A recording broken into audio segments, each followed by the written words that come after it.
မင်္ဂလာပါခင်ဗျာကျွန်တော်တို့ဒီနေ့ပြသပေးမှာကတော့ Smart Restaurant POS System မှာ Owner Application တွေကိုဘယ်လိုအသုံးပြုရမလဲဖြစ်ပါတယ်ခင်ဗျာကျွန်တော်တို့ report တွေကြည့်ရှုဖို့အတွက်ဒီ report ဆိုတဲ့ tab လေးကိုနှိပ်ပြီး all report ဆိုတဲ့နေရာလေးကိုသွားပါမယ်ဒီ all report ဆိုတဲ့နေရာလေးမှာ statement လေးအကြောင်းကျွန်တော်အရင်ရှင်းပြပါမယ်ဒီ statement လေးထဲမှာတော့ဒီနေ့ရဲ့ total income တွေ cash ကဘယ်လောက်နောက်တစ်ခုကကြတော့ payment method အမျိုးမျိုးနဲ့ရှင်းထားတာဘယ်လောက်စသဖြင့်ပေါ့နော်အခုကဲ့သို့ statement တွေကို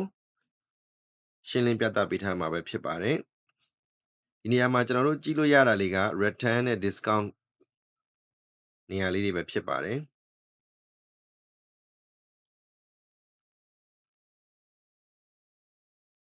ကျွန်တော်တို့ return ငွေပြန်အမ်းပေးထားတဲ့ဘေးတွေကိုဒီနေရာကနေစစ်ဆေးလို့ရပါတယ်ခင်ဗျာ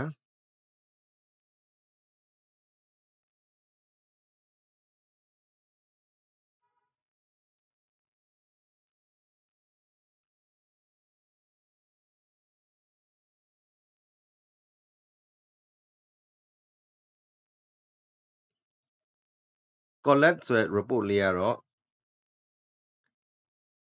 ဒီနေ့မှာ total sale ဘယ်လောက်မှရှိပါတယ် cash ကဘယ်လောက်ရှိပါတယ် payment method တွေတစ်မျိုးချင်းစီကဘယ်လောက်ရှိပါတယ်ဆိုတာလေးကိုဒီ collect ဆိုတဲ့ report လေးကကြည့်ရှုနိုင်ပါတယ် transaction ဆိုတဲ့ report ထဲမှာကြတော့ဘေးတစ်စောင်ချင်းစီရဲ့အသေးစိတ်ချက်လက်လေးတွေကိုပြသထားပါတယ်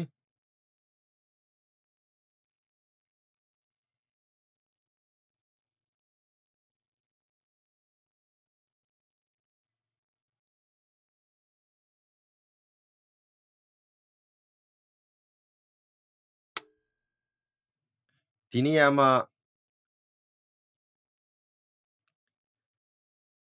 ကြက်သားဟင်း coconut rice ဒါလေးတွေက value တွေပြထားပါတယ် value မပြဘဲနဲ့ဒီ NAN လို့ပြထားတဲ့ဟာလေးကတော့သူကဧည့်သည်ကပေါ့နော်ဟင်းပွဲမှာပြီးမှ cancel ဖြစ်သွားတဲ့ cancel ပြန်လုပ်လိုက်တဲ့ပေါ့နော် void လုပ်လိုက်တဲ့ဟင်းပွဲလေးတွေကိုပြသထားတာပဲဖြစ်ပါတယ်ဒီတော့ဘေးတစ်စောင်ထဲမှာဘယ်ຢာလေးတွေကို cancel လုပ်ထားလဲဆိုတာလေးကိုဒီနေရာကနေကြည့်ရှုလေ့လာသိရှိနိုင်ပါတယ် filter ဆိုတဲ့နေရာလေးထဲမှာတော့ကျွန်တော်တို့ QSR sale တွေရဲ့ transaction detail ကိုပဲပြပေးပါဒါမှမဟုတ်လို့ရှိရင်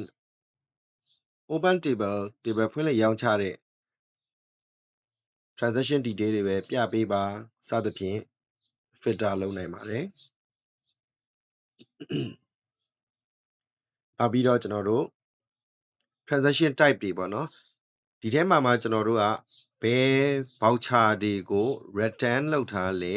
ငွေပြန်အမ်းပလိုက်လဲပေါ့နော်အဲ့ဒါလေးတွေကိုသိချင်တယ်ဆိုရင်ဒီ return ဆိုတာလေးကိုနှိပ်ပြီးတော့ရှာကြည့်လို့ရပါတယ်ဒါဆိုရင်တော့ကျွန်တော်တို့ return လုပ်ထားတဲ့ဘေးလေးတွေကိုတွေ့ရမှာပဲဖြစ်ပါတယ်ခင်ဗျာ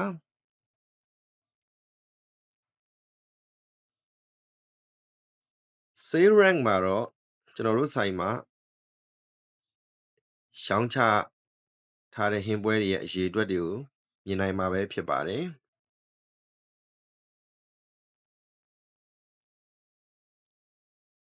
အဲ့ဒီထဲမှာမှ category တစ်ခုချင်းစီအလိုက်ပြသပေးဖို့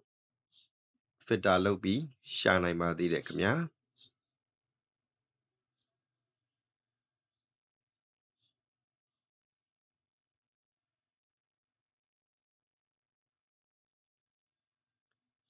ဒီ time sale ဆိုတာလေးကတော့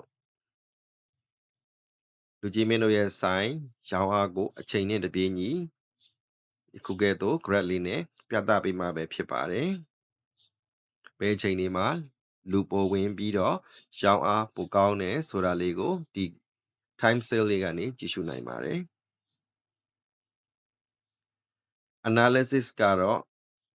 လူကြီးမင်းရဲ့ဆိုင်မှာဒီနေ့ order တွေပိုများသလား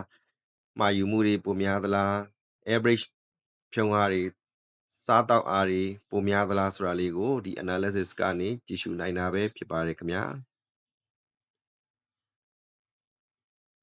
နောက်တစ်ခုက price change ပေါ့နော်ဟုတ်ကဲ့ဒီ price change report လေးကတော့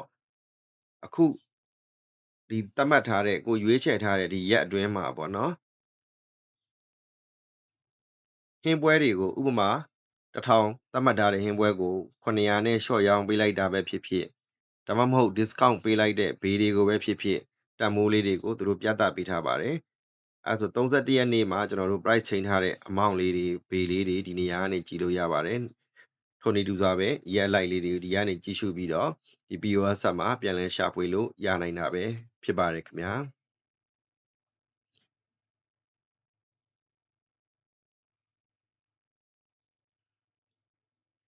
မန်ဘာကတော့ဆိုင်မှာမန်ဘာကတ်နဲ့လာပြီးတော့စားတော့တဲ့ member data လေးတွေကိုပြသပေးတာပဲဖြစ်ပါတယ်ခင်ဗျာဒါလေးကတော့ကျွန်တော်တို့ Smart Restaurant POS System မှာ Owner Application လေးကိုအသုံးပြုပြီးမိမိဆိုင်ရဲ့ရောင်းအားတွေကောက်ယူရမယ့်ငွေတွေ file လုပ်ထားတဲ့ cancel လုပ်ထားတဲ့ဟင်းပွဲတွေ return လုပ်ထားတဲ့ဘေးတွေဈေးနှုန်းပြောင်းထားတဲ့ဟင်းပွဲတွေဈေးနှုန်းပြောင်းပြီးရောင်းချပေးထားတဲ့ဟင်းပွဲတွေစတဲ့အကြောင်းအရာတွေကိုဘယ်လိုရှာဖွေရမလဲဆိုတဲ့ဗီဒီယိုလေးပဲဖြစ်ပါတယ်ခင်ဗျာကျေးဇူးတင်ပါတယ်ခင်ဗျာ